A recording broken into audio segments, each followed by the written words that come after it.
Have you ever stopped to question the well-trodden path of traditional problem-solving? As we journey through life, we're constantly met with challenges. These obstacles often cause discomfort, distress, and a sense of unease that compels us to act, to do something, anything, to alleviate the pain. This is the traditional approach to problem-solving, diving headfirst into the issue, exerting effort and energy, battling the problem until it's resolved.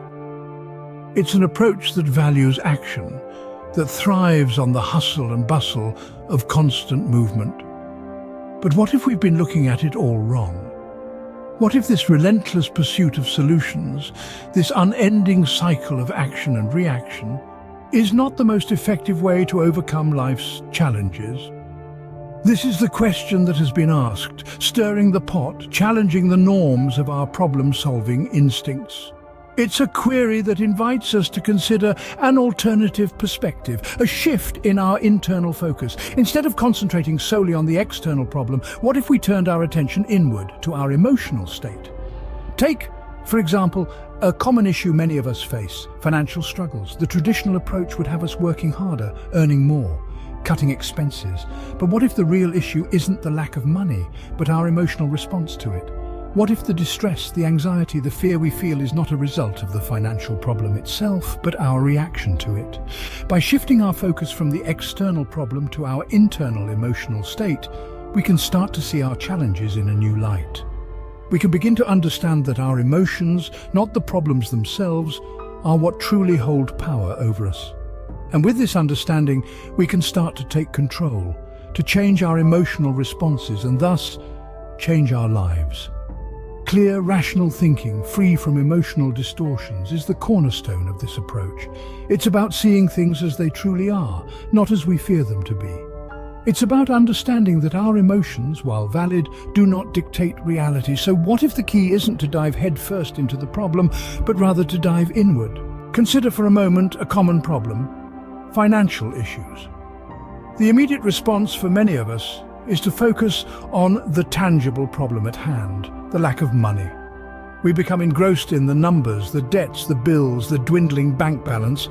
But what if we've been looking at it all wrong? What if the real issue isn't the money or the lack of it, but rather our emotional response to the situation? The author of our discussion today proposes a shift in perspective. He suggests that our emotional reaction to financial distress is the true problem. It's the anxiety that keeps us awake at night, the stress that makes our hearts race, the fear that makes us feel small and powerless. This emotional turmoil is what truly holds us back, not the numbers on a page. Shifting the focus from the external issue of money to our internal emotional state might seem counterintuitive. After all, we've been taught that the best way to solve a problem is to tackle it head-on. But here's a thought. What if we're tackling the wrong problem? What if instead of trying to change our financial situation, we focused on changing how we feel about that situation? This doesn't mean ignoring the financial issue. Rather, it means acknowledging the emotional impact it has on us and taking steps to address that. Instead of letting the stress and anxiety control us, we can learn to control it. We can learn to respond to financial issues not with fear, but with calm determination. We can learn to view financial challenges not as insurmountable obstacles, but as opportunities for growth and learning. This shift in focus can make a significant difference in how we handle life's challenges. It can reduce the emotional distress we feel and allow us to think more clearly and rationally about the problem at hand. Could it be that the distress we feel is not rooted in the problem itself, but in our emotional response to it? What if the key to addressing life's challenges effectively lies not in action, but in thought? Think about it. We often rush to extinguish the fires in our lives, scrambling for solutions, exerting energy in every direction. But what if the real power lies not in our actions, but in our thoughts? The author of our discourse challenges us to consider this. He suggests that clear, rational thinking, free from emotional distortions, might be the real hero of our story.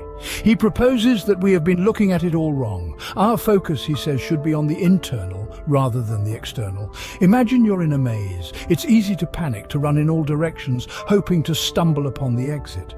But what if you stopped, took a deep breath, and started to think logically, calmly about your situation? You'd look for patterns, for signs, for clues. You'd plan your steps, conserve your energy, make every action count.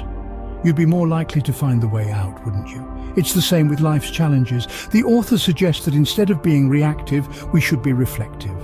Instead of jumping to conclusions, we should pause and ponder. Instead of letting our emotions cloud our judgment, we should strive to think clearly and rationally. Why? Because when our thinking is clear, our actions become more effective. We become more strategic, more focused, more in alignment with our true desires. We stop fighting against the current and start swimming with it. This isn't about denying our emotions, it's about not letting them control us.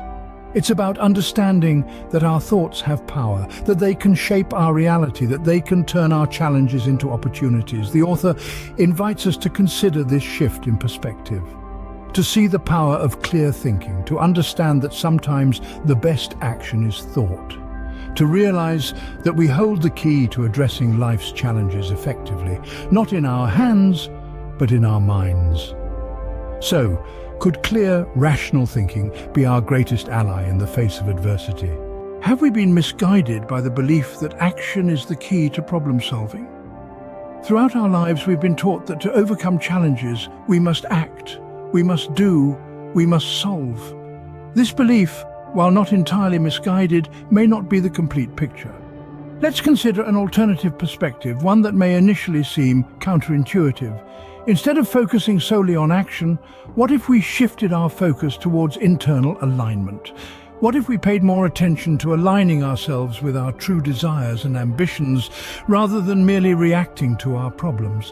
You see, when we face a problem head-on, we often find ourselves in a state of emotional turmoil. Our thoughts become clouded, our judgment impaired, and our actions, while well-intentioned, may not always lead to the desired outcome. This is because our actions are driven by our emotional state, which in turn is influenced by our perspective on the problem at hand. Now consider a different approach. Imagine if you first align your thoughts and emotions with your true desires. This alignment can bring about a sense of calm and clarity. Your thoughts are clearer, your emotions are in check, and you are better equipped to tackle the problem at hand. With this internal alignment, your actions are not just reactions to a problem, but conscious steps towards a desired outcome. This doesn't mean that you ignore the problem or avoid taking action. On the contrary, your actions become more focused, more purposeful, and potentially more effective. This shift from action to alignment doesn't happen overnight. It requires self-awareness, introspection, and a willingness to challenge our deeply ingrained beliefs. But the rewards can be profound. So let's pause and reflect. Are we placing too much emphasis on action while overlooking the power of internal alignment? Could it be that alignment, not action, holds the key to unlocking our problem-solving potential? Scene script. Imagine a world where problems are not obstacles to overcome, but opportunities for internal growth. It's a radical thought, isn't it? But it's precisely this perspective that the author encourages us to adopt. It's the cornerstone of a new approach to problem solving. It's a shift from wrestling with external issues to focusing on our internal emotional states. It's about seeing our reactions, our emotions, as the real challenges to confront. Consider the common issue of financial strain. Many of us would immediately focus on the lack of funds, but the author suggests that the problem lies not in the emptiness of our wallets, but in the distress this emptiness causes. The fear, the anxiety, the uncertainty. It's these emotions, not the financial shortfall, that disrupt our peace, and it's these emotions that we must learn to address and manage. The author also underscores the power of clear thinking. Too often we allow our emotions to cloud our judgment, to distort our perception of reality. But what if we could learn to think clearly and rationally, even in the face of adversity? What if we could learn to separate our emotional responses from the challenges at hand? This, the author argues, is the key to effective problem solving. And then there's the matter of action versus alignment. We've been taught that the way to solve problems is to act, to do something. But the author challenges this belief. He suggests that aligning our internal state with our true desires might be a far more effective solution. It's not about doing more, but about being more authentic, more true to ourselves. This new approach to problem solving has profound implications.